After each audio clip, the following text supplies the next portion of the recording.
¿Cuál es la diferencia entre la forma en la que las personas veían los eclipses hace 1000 o 2000 años y la forma en la que lo vemos nosotros? ¿Qué significa para nosotros hoy en día? Bueno, yo creo que en la actualidad, con los conocimientos científicos que tenemos, ya podemos entender qué es lo que ocurre. Comprendemos cómo se mueve la Luna, cómo se mueve la Tierra en torno al Sol y sabemos que esto ocurre y por qué ocurre. Incluso somos capaces de predecirlo pues, con una precisión exquisita, ¿no?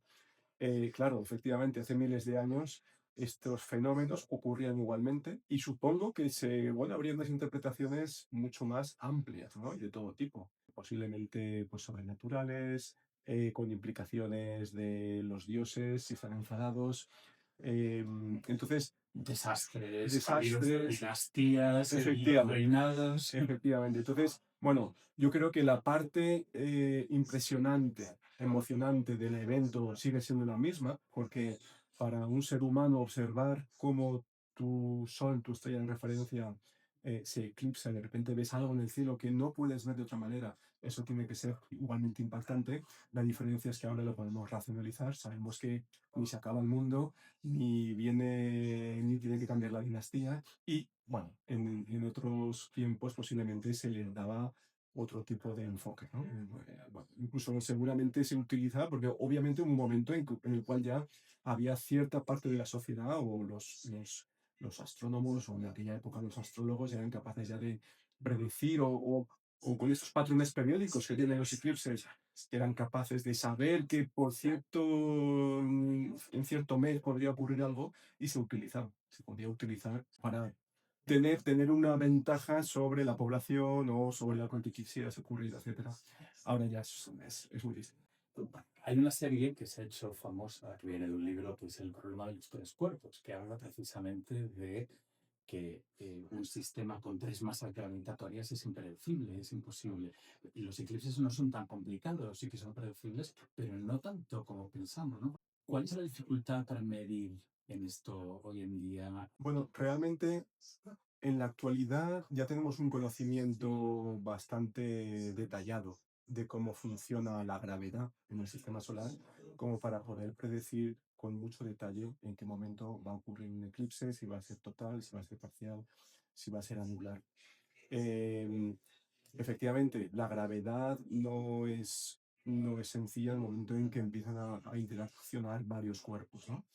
Pero todo esto ya lo conocemos. Es decir, ya existen efectos de segundo orden en la gravedad, de tercer orden, y todo eso se tiene en cuenta en los cálculos matemáticos y cálculos astronómicos. Y por lo tanto, el que los eclipses no se repitan de manera periódica, como se puede repetir el día y la noche, no quiere decir que exista una incertidumbre. Realmente se sabe ahora mismo cómo se va a mover la Luna, el Sol, la Tierra, pues bueno, por los próximos siglos. ¿Podemos producir eclipses en los próximos 1000 años, 2000 años, con cierta precisión? Conforme nos vayamos alejando en el tiempo, siempre va a haber ciertas correcciones que va a haber que hacer, ¿de acuerdo? Porque, como digo, la teoría de la gravedad bueno, es una teoría en la que afectan perturbaciones de diferente orden, porque no estamos aislados. Es decir, obviamente, fundamentalmente somos la Tierra, el Sol y la Luna, pero el sistema solar hay otros planetas que afectan ligeramente el movimiento de los cuerpos, ¿no? Entonces, bueno, se pueden predecir, obviamente se irán recalibrando y se irán ajustando conforme vaya pasando el tiempo y se vaya verificando que la predicción es correcta con la realidad, ¿no? Pero sí, sí que podemos predecir. Y el hecho de que no siempre tengamos periódicamente un eclipse total solar en una cierta parte del planeta, eso ya lo predice la teoría. Es una cuestión de que fundamentalmente los planos de rotación de la Tierra-Sol y de la Tierra-Luna no están en un único plano y por lo tanto no siempre ocurren los eclipses en la misma posición. Tienen que darse ciertas circunstancias que dependen también de la precisión de los nodos, como comentaba esta mañana en la charla, ¿no? Entonces, toda esa parte astronómica está muy bien conocida, es una astronomía clásica, es una matemática que Newtoniana. que funciona muy bien, efectivamente, y en ese sentido no hay incertidumbre. Insisto, no te sé decir con qué precisión podemos calcular los eclipses del siglo XXV, pero podemos extrapolarlos con bastante fiabilidad y después ir viendo cómo las posibles perturbaciones de menor orden que hayan afectado a las órbitas de los cuerpos que Sol, Tierra, Luna, pues como, bueno, haciendo pequeños ajustes no tenemos que tener ningún problema de predicción. Los eclipses ya hemos dicho que tienen un efecto en las personas y en las sociedades, incluso hoy en día, y sabemos producirlos, pues también tiene un impacto emocional en la gente. Pero para los astrofísicos, ¿qué oportunidades representa un eclipse? ¿Qué es lo que se puede observar durante un eclipse que no es posible en otras circunstancias? Desde un punto de vista científico, y solo científico, un eclipse solar total, como el que tendremos en la península, parte de la península, el 12 de agosto, va a ser una oportunidad única para poder estudiar la corona solar. La corona solar es la capa más externa de nuestra estrella. Es una capa, bueno, el Sol es una estrella, tiene gas, es un gas ionizado, que es lo que conocemos como plasma, y la parte más externa del Sol es lo que se llama la corona. Es una capa extremadamente caliente, de varios millones de grados de temperatura, extremadamente poco densa, ¿de acuerdo? Es como 1.000 millones de veces menos densa que la fotosfera del Sol. Y entonces esto hace que sea una capa, además muy afectada por campos magnéticos. En sí el Sol es una estrella magnética cuyos campos magnéticos afectan el movimiento de estas partículas, de este plasma. Entonces, todavía hay aspectos que no se comprenden bien, sobre todo porque la corona tiene una temperatura tan elevada. Yo no soy experto en física solar, pero este es uno de los aspectos que se aprovechan para estudiar durante un eclipse, porque durante el resto de la vida, la fotosfera es tan brillante que hace que la corona no sea accesible. Es decir, cualquier medición que tú intentas hacer en la corona del Sol desde la Tierra va a estar dominada por la luz que te ciega de la fotosfera. Es mucho más, es una cuestión de contraste, ¿de acuerdo? Demasiado ruido, poca señal. Efectivamente, Acaso mucha luz. efectivamente. Lo comentaba yo antes, la intensidad luminosa de la corona solar es 1.000 veces más débil que el azul del cielo. De manera que al final es como intentar detectar una aguja en un pajar, vamos a decirlo así, ¿no? Entonces, necesitas que la fotosfera del Sol, que es la parte luminosa, la parte que emite de manera más efectiva en el óptico y que hace que el cielo sea azul, bueno, hay que ocultarla, hay que eclipsarla, hay que apagarla para poder empezar a ver esa estructura tan tenue, pero que es también a su vez tan poco comprendida desde el punto de vista científico. De hecho, al observatorio de Havilland van a venir algunos grupos científicos de fuera del país que van a aprovechar justamente ese eclipse para hacer observaciones con una instrumentación muy específica y poder medir en diferentes partes de la corona solar sus propiedades espectroscópicas.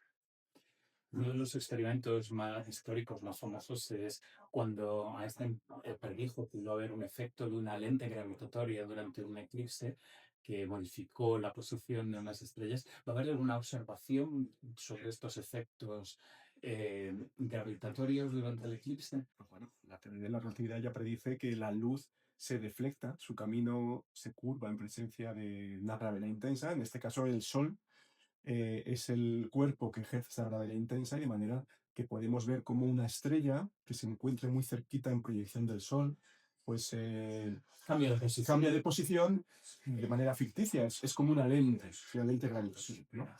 Claro, cuando el Sol está normal no puedes verlo por ese mismo contraste que hablábamos de que te ciega todo el Sol, pero si lo apagas, pues eres capaz de ver esas estrellas que están detrás del Sol, muy cerquita, y ver su posición relativa a otras estrellas no afectadas por ese efecto de lente gravitacional, que es un experimento que a mí me maravilla, ¿no? Un poco la capacidad de Einstein de aquella época para predecir esta teoría y luego corroborarse con estos evidencias, ¿no?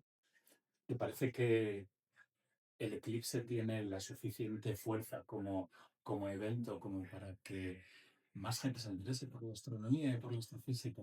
¿Es una oportunidad? Es una oportunidad porque es un evento natural, es un evento que requiere de la ciencia, te acerca el universo, o sea, a todos, porque todos aquellos que quieran verlo lo van a poder ver, siempre que no se nuble, obviamente.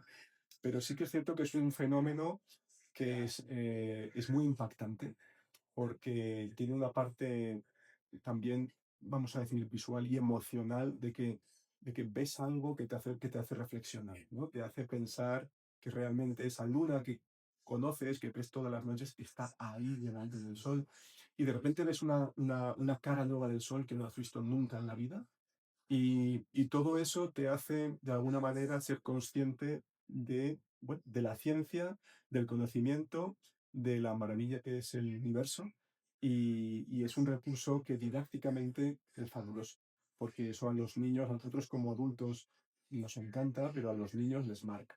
Entonces, es un fenómeno que tenemos que aprovechar, y que todos los centros de investigación, pues como el nuestro, ¿no? Como el CEFCA, pero prácticamente todos los centros de investigación de alguna manera, que funcionamos gracias a los fondos públicos de los ministerios, de los gobiernos, es nuestro deber, ¿no? Es nuestro deber aprovechar también estos eventos para fomentar estas vocaciones, fomentar la cultura científica, devolver a la sociedad pues bueno, lo que nos están dando, porque gracias a ellos podemos funcionar y trabajar, ¿no? Entonces, desde luego que es muy importante en general para toda la población. Estás mediatizado por este efecto Ibsen, ¿no? Que te hace pensar, te hace plantearte muchas cosas, te hace ser humilde, tu lugar en el universo.